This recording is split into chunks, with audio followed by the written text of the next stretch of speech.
Maharashtra today 24 news सत्य परिस्थितीचा सविस्तर आढावा।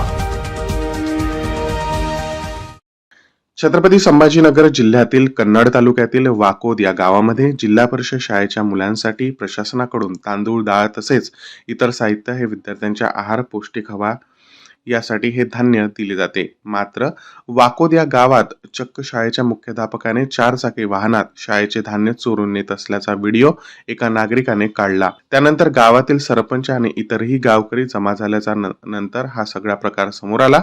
हा प्रकार लक्षात घेताच गुरुवारी सकाळी मोठ्या संख्येने ग्रामस्थ शाळेत जमले। शाळेला कुलूप ठोकून मुख्याध्यापकावर शिक्षण विभागाने तात्काळ कारवाई करावी अशी भूमिका गावकऱ्यांनी घेतल्याने पुरस्कारप्राप्त शाळेच्या मुख्याध्यापकावर अखेर गुन्हा दाखल झाला आहे।